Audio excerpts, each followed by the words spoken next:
আসসালামু আলাইকুম। Hello everyone, সবাই কেমন আছেন? আমি আলহামদুলিল্লাহ অনেক ভালো আছি। আজকে আমি আপনাদের সাথে শেয়ার করতে আসছি মিষ্টি কুমড়ার পাকোড়া। মিষ্টি কুমড়ার পাকোড়া কীভাবে তৈরি করতে হয় সেটা আপনাদের দেখাবো। সাথে লাগবে মসুরি ডাল। মসুরি ডাল আমি প্রথমে 30 মিনিট ভিজিয়ে রেখেছিলাম। ভিজিয়ে রেখে ভালো করে ধুয়ে পরিষ্কার করে এটাকে আমি বেটে নিয়েছি।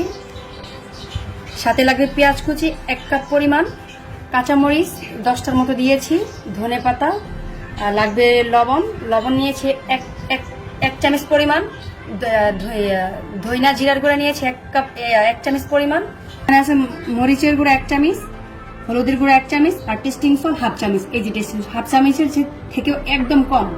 আর এটা হলো ম্যাগি নুডলসের মশলা। আমরা গ্রেটার নিয়েছি। এখন আমরা মিষ্টি কুমড়া ধুয়ে নিয়েছি, কেটে কুটে ধুয়ে রাখছি। এখন আমরা এই বড় পাশ দিয়ে এটাকে গ্রেট করে নিব, এই যে এইভাবে। কারণ ওই পাশটা চিকন পাশ দিয়ে করলে এটা একদম চিপড়ানোর পরে পানি অনেক বের হবে, তাই আমরা মোটা সাইড দিয়ে করতেছি। আমরা মোটা সাইড দিয়েই করবো।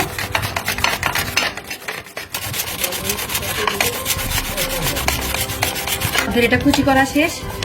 এখন আমরা এটাকে চিপড়াই নিব। সামান্য পরিমাণ পানি লবণ দিব। লবণ দিয়ে এটাকে ভালো করে কষলে নিব। কষলে একটু পানি বের হবে, পানিটা বের করে নিব। আমরা সামান্য পরিমাণ লবণ দিয়ে দিলাম, দিয়ে এটাকে মেখে এইটার থেকে পানিগুলো বের করে নিব। তা না হইলে যখন আমরা ডাল দিয়ে মাখবো তখন ওইটাতে পানি দিয়ে বের হয়ে যাবে, অনেক পানি বের হয়ে যাবে। তো আমরা এর আগেই পানিটা বের করে নিব। ওইখানে দেখেন কিভাবে পানি বের হচ্ছে। এই যে এইভাবে চাপ দিয়ে দিয়ে পানি বের করতে হবে। পানি বের হচ্ছে।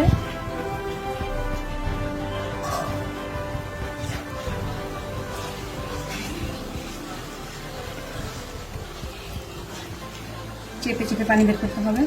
আমি এখানে ডাল নিয়েছি 1.5 কাপ, কারণ আমাদের একটু পরিবারের সদস্য একটু বেশি আছে, তার জন্য বেশি নিয়েছি ডাল। আপনারা চাইলে কমও নিতে পারেন, আপনাদের যতটুকু প্রয়োজন ঠিক ততটুকুই নেবেন ডাল। দেখেন কত পানি বের হয়েছে, অনেক পানি বের হয়েছে। এটা যদি আমি না চিপড়াইতাম লবণ দিয়ে, তাহলে এই পানিটা বের হইতো না। কেটে দিয়ে দিচ্ছি পেঁয়াজ, দিয়ে দিব কাঁচামরিচ, দিয়ে দিব ধনে পাতা। এটাকে প্রথমে কষলে নিব, ভালো করে কষলে নিব। আমার হাতে অনেক শক্তি, দেখেন আমি কিভাবে কষলাই, আপনাদের ওইভাবে কষলাইতে হবে। এখন দিয়ে দিচ্ছি মরিচের গুঁড়া, এটা হলো টেস্টিং সল্ট, হলুদ গুঁড়া,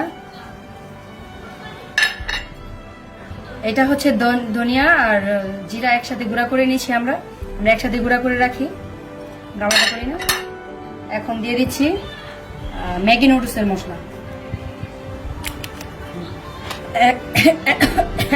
এখন আমরা সবগুলো একসাথে মেখে নিব ভালো করে।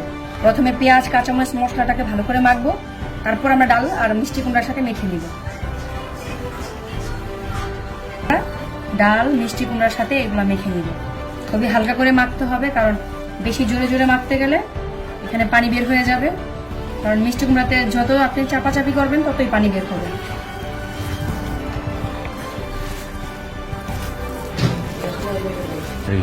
আমাদের একটু লবণ কম হয়েছিল, তাই আমরা আরো 1/2 চামচ দিয়ে নিলাম লবণ কম হলে একটু দিয়ে নিতে হবে। আমাদের পরিমাণ একটু বেশি হয়ে গেছে, তো তাই লবণটা একটু কম হয়ে গেছিল, তাই আমরা লবণ নিয়ে নিলাম। ডাল মিষ্টি কুমড়া সব মাখা শেষ। এখন আমি এইভাবে রাখলাম। এখন কড়াই বসাবো। কড়াই বসিয়ে তারপরে আমরা কড়াই বসাই দিয়েছি। কড়াইয়ে এখন তেল দিব। কড়াই গরম হয়ে গেছে, আগেই বসাই দিছি। তেল দিয়ে এলাম, তেল দিছি। এখন আমরা এটা লাড়াচাড়া দিয়ে দিচ্ছি। তেলটা গরম হবে তখন আমরা ইয়াটা দিয়ে দিব। ঠিক আছে, এই যে আমরা পাকোড়া সাইজ করে নিলাম। এখন আমরা দিয়ে দিব তেলের মধ্যে। আমরা দিয়ে দিচ্ছি তেলের মধ্যে। আপনারা চাইলে গোলও করতে পারেন, গোল করে এরকম চ্যাপটাও করতে পারেন। আমি গোলও করতেছি, চ্যাপটাও করতেছি।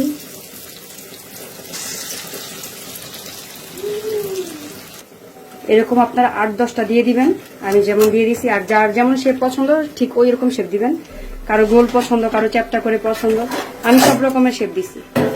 এই যে আমাদের পাকোড়া হয়ে গেছে, এই যে খুবই তুলতুলে হয়েছে। এখন আমরা এটাকে উঠাবো। এইগুলাকে আমরা উঠাই ফেলতেছি।